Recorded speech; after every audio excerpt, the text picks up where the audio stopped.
of all the signees a little earlier. If you didn't get that, let me know. I'll send it over to you. But Coach, if you can get us going with some opening remarks, that'd be great.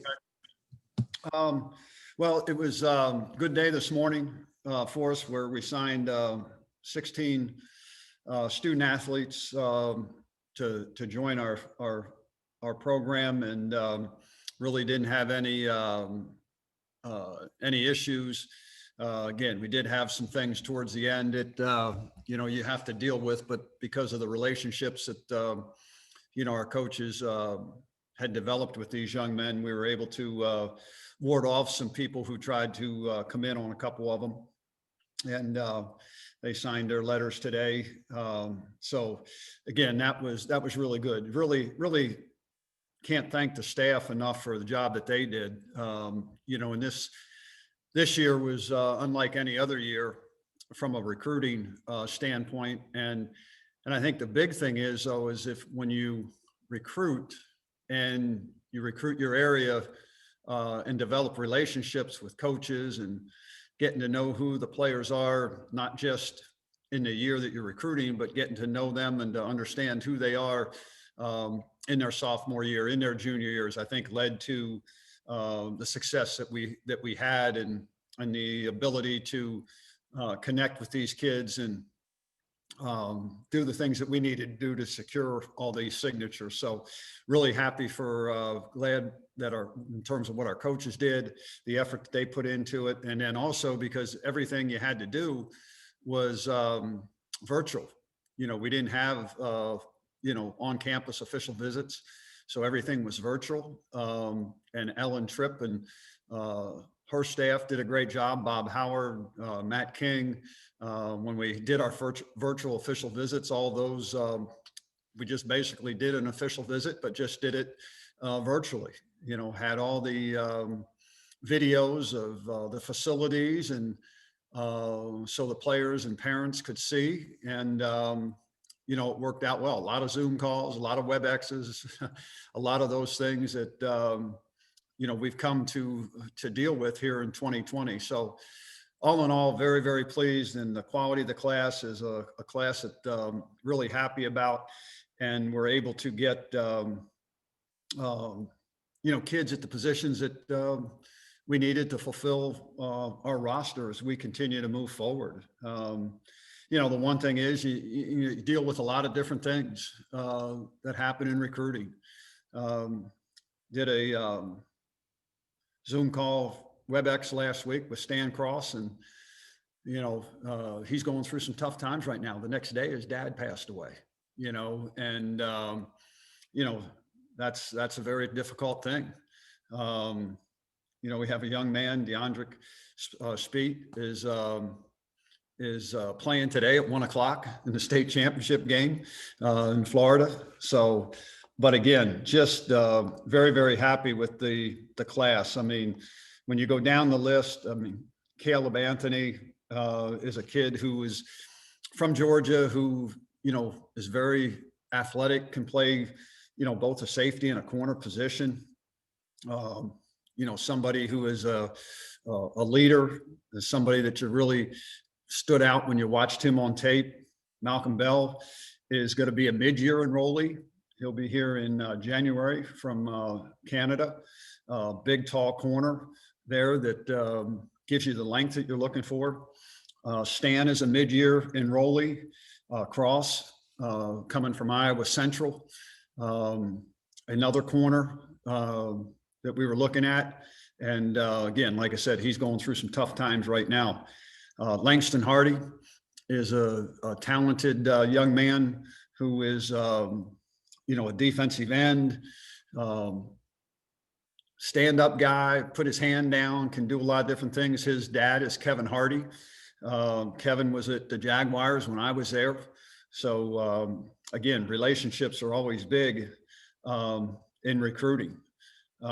Chris Johnson, tight end, linebacker, but a tight end and very athletic, from right here in Jacksonville.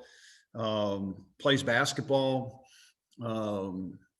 really good athlete and can do a lot of really good things. Joe Mcfadden, another mid-year enrollee from South Lake Carroll there, which we had Robbie Rochester from.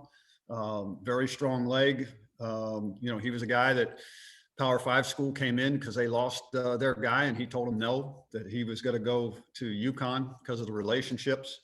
You can see his stats, so he's going to be somebody that's going to be coming in and competing right away.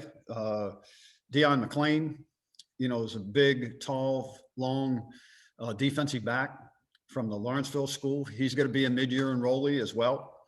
So again, like his athleticism, Max Modesti is a running back who gives us a little bit more size than what we've had at running back. So we're happy about that. Tyler, you all know about Tyler. He'll be a mid-year enrollee as well. Played there for Pierce Brennan at Avon. I had a chance to see him play as a junior, like his skill set, like his mannerisms, like his leadership, like everything about him. Femi and Max played together there at Byron Nelson.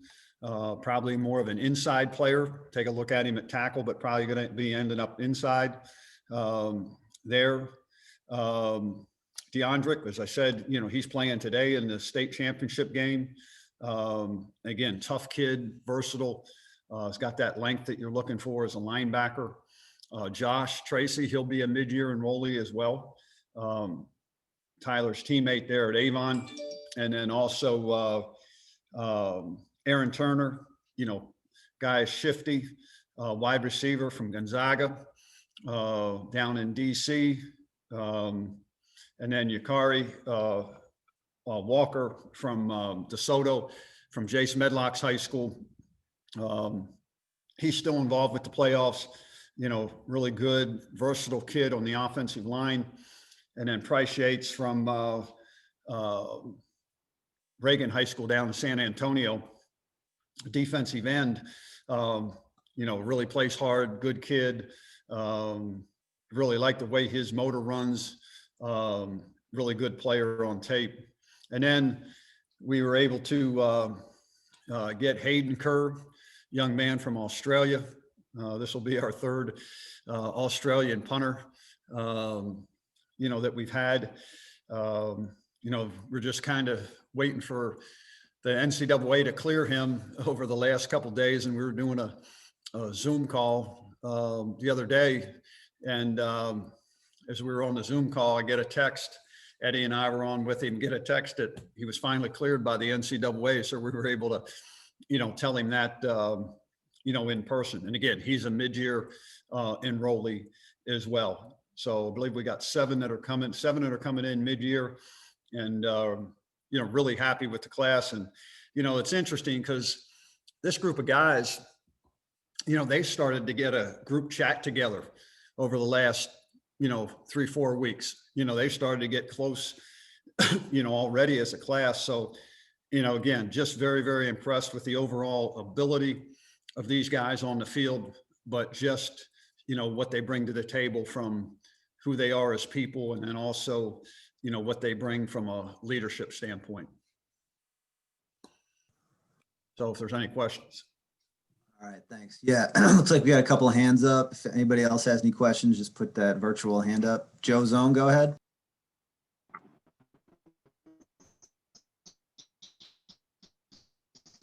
Oh, you might be on mute. Randy, great to see you again. Any questions this year? You can't hear me? No, Joe, Can you hear me now? we'll come back to you. We'll come back to you. Go ahead. Neil Yep. Ostrow, go ahead. Randy, was not playing this year a bit of a negative because guys couldn't kind of see what you did, or was it more of a positive? Guys could kind of see maybe there's opportunities right away, kind of the fresh depth chart and that kind of thing. Going through it, with all these guys, they understood why we didn't play. I don't think it was, I don't think there was any negative effect to it at all. I mean, the only thing that a lot of them wish they could do was get up here on campus to see the campus before they signed. But no, there was no negative aspect to it. And I think the positive aspect to it, Neil, was the fact that, we could put a little bit more time into the recruiting part of it. And that's the thing that I thought was a little bit more of an advantage, that, we were able to spend probably more time than maybe than you would have in other times, just because of the fact that you're not game planning, you're not doing those sort of things, but we were still doing everything we needed to. But, none of these young men committed to us, and we really didn't have anybody, that backed out. They never really wavered. And I think that it was because of the relationships that the individual coaches who recruited these kids, had with them, and they had with them early on, back in, February and March, before the pandemic hit. Joe Zone, you want to try again? Can you hear me now, Pat? No? Yeah, go ahead. You can't hear me? Okay, Randy. Yeah. One of the big concerns this year for seniors was losing their senior season, and then maybe losing the opportunity to show more of what they could do for coaches. Was that a factor at all? I see you have several kids on there who didn't play their senior season. How big of a factor is that for some senior players? Well, out of the 16 that we signed, we had 1, 2, 3, 4, 5, 6, really 7 of the 16, didn't play this season. So, what we did is we made our evaluation. Well, Josh and Tyler, we saw them. I saw them play personally as a junior. I went to a game and saw them and knew that we liked them back then, and they were on our campus, and we had seen, Aaron Turner, play as a junior. They could play this spring. I'm not sure he's going to. I told him I'd support him, whatever he wanted to do.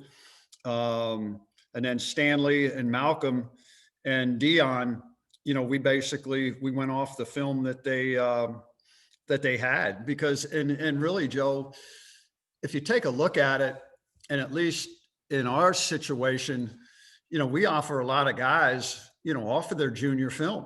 I mean, if you take a look at recruiting, there's a lot of offers that are already extended before young men go into their senior year. The kids that, got hurt from it, or those kids that make significant gains from their junior to their senior year, maybe physically, height-wise, weight-wise, and maturity-wise, and can develop. But, some of those kids that might not have gotten that opportunity to play this year, yes, that would hinder them. But for us, we made our evaluations based on, what we saw of the, if kids didn't play their senior year, we trust our own evaluation and just evaluated them that way. Tom Amore, go ahead.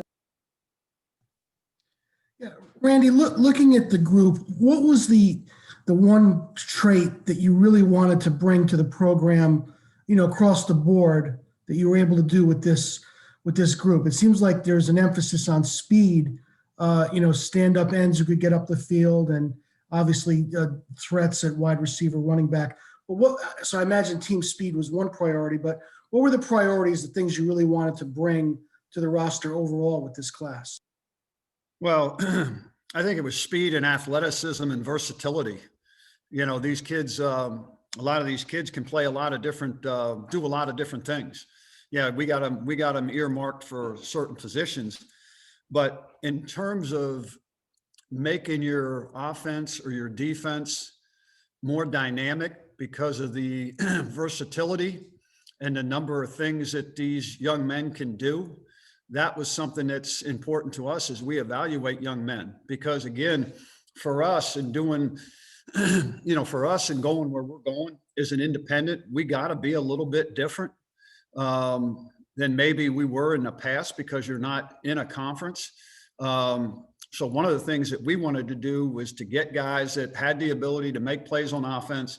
There was different things that you could do with these guys and put them in different positions and put them in different spots on the field in order to be able to get them the ball. Same thing with some of the offensive linemen. They have the versatility that they could play a tackle, they could play a guard, they could play a center, based on what you want to do. And, like I said, we wanted to make sure that we did get a little bit bigger back than what we've had previously. And then, again, defensively with what you're seeing from these offenses nowadays, you better have guys on defense, who can run and who can go out and, because you're playing now, you're going to be playing with, 5, 6 defensive backs going against some of these styles of offense. And then when you have linebackers who have some size, now you can make those guys, rush guys, defensive ends. And so again, a lot of it is on speed and athleticism, but, Dom, the thing that, that I like too is, all these guys, they came from winning programs. They know what hard work is about. They know what winning's about. And, those are the things that we try to put an emphasis on is the, character, the work ethic, but also they have all those other traits that I just talked about to go with it. And as you get on the Zoom calls and WebExes and you're there with the families and the young men, you get a good feel for, the environment that they grew up in and, they'll be able to fit into, the culture that we've created here now, off the field and in the locker room and mesh with the guys that we have. Is there an interesting backstory on the punter from New South Wales? How did that come about? Yeah, he's only like 29 years old. But no, it was one of those things where, we knew we needed a punter, and then we just used Eddie. Eddie got involved. We used our connections throughout the punting world nowadays, and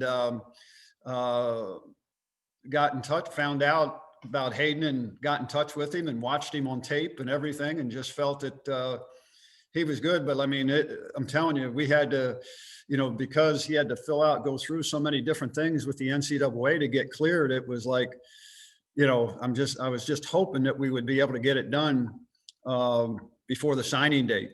But and the good thing is, we got those two guys coming in, Joe and Hayden. And then the nice thing about it is, for those guys coming in is new guys, we have an excellent long snapper in Brian Keating. So, that will help to make their jobs, competing for their jobs, a little bit easier because of, who Brian is and what he can bring to the table, where those guys don't have to worry about things. So that was part of it, but we knew we needed to bring in we wanted to get a kicker and get a punter, and we think we got 2 pretty good ones. Eric, go ahead. Randy, was 16 the number you were comfortable with? And can you just tell me about the 2 kids from Avon Old Farms, what you liked about them? Yeah, 16 was the number. Is there still a chance that we could add maybe 1 to 3 more people? Yes. I think that would come through the portal, because again, it's the portal is going to change not just grad transfers, but just the one-time transfers, moving forward. So, it's like it's become pro football. And the way I look at it is that you have, your high school guys that you go after, and you have them, and then you go through spring and you might see some things, and then you say, okay, now I got free agency, or you even have free agency, now a little bit earlier. So basically you have 2 different dynamics that are working, right now. It's the high school kids, And this is where some high school kids could get left out because of the portal. And, but then you have the portal, and the portal changes now because in January, they're going to pass the one-time transfer rule. So it's just not grad transfers. It's going to be, guys that can come in and be eligible where you don't have to go through the waiver to get a waiver to play and everything else. So, that does change the dynamics moving forward. So again, there's still maybe two to three positions that I might look to take one guy if there's somebody out there that, fits into what we want. Tyler and Josh, they come from a really good program. Avon Old Farms, we've had history with Avon Old Farms going back to Dion Anderson and Tyler King, being here at UConn. And these two kids, are peas in a pod, basically. They're very close from down there in Stratford, Bridgeport. Very talented, very athletic. Like I said, I got a chance to watch him play, in person, was very impressed with him. Then had a chance to get up there to Avon last January, I believe it was, as we were recruiting and just stopping by, and they were, they were in the weight room, working out, and just watching them work out. They got a great work ethic. They're very honored that they're going to be able to play for the home state in the state of Connecticut, and just have, and when you talk about Tyler, at the quarterback position, he's one of those guys that has that, has that it factor, as a quarterback.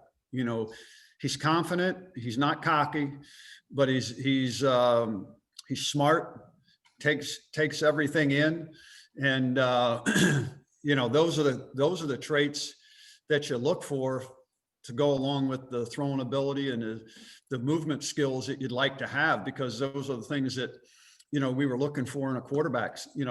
Again, doing some things differently with that position, and having guys to be able to move the pocket and do different things and put more pressure on the defense.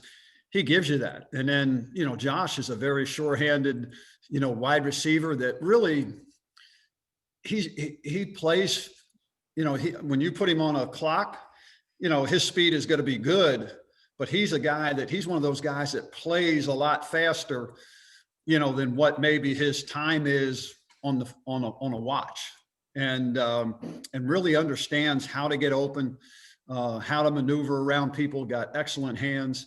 So again, just two kids that from here that wanted to stay at home and, be a part of what we're doing. The other interesting story, and then again, this is why you have to ask questions. You talk about relationships. Well, Chris Johnson, his coach down there at the West Side, Coach Du Bois, is from Bridgeport. And he was good friends with Tyler's dad, knew Tyler's dad. And so, we had a connection there, and it was very helpful, from that standpoint. And again, Corey recruited him, and again, you use every advantage you can in recruiting, but Coach Du Bois was a big aid and a big help, in the recruiting process, with Chris, because Chris transferred from Ribault High School and went to West Side, his senior year. So not saying we wouldn't have gotten Chris if he stayed at Ribault, but by going there, that just, and also he could talk about, his experiences and, being in Connecticut and being from there and having, friends up there. So again, he's kind of got a couple big brothers already there, because the relationship his coach has with Tyler, and Tyler coming to UConn and everything else. So, you just try to find out, and that's what recruiting is all about. Recruiting is about who are the factors, who are the key factors in, helping a young man make a decision. And in that case, developing that relationship with Coach Du Bois that Corey did was very beneficial. Matt Shonvisky.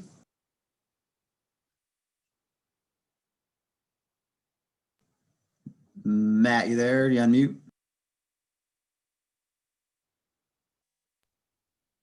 All right, we'll go to Gavin. Go ahead, Gavin.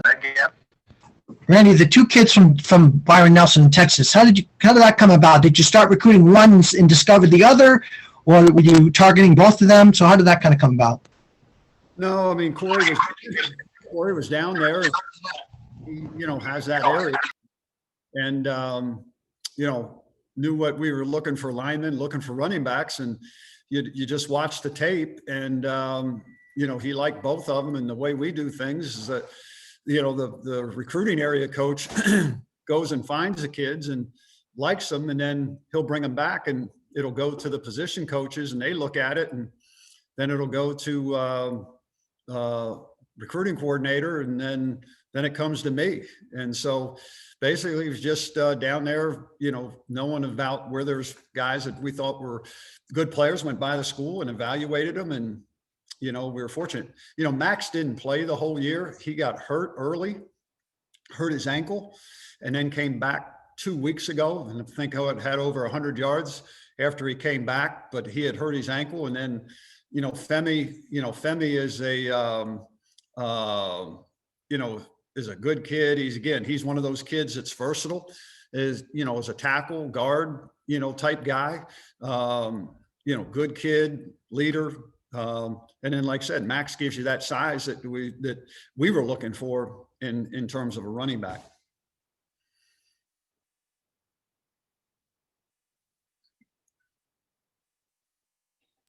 I'm on mute. Matt Finkel, go ahead. Hey, Randy, without any high school football play.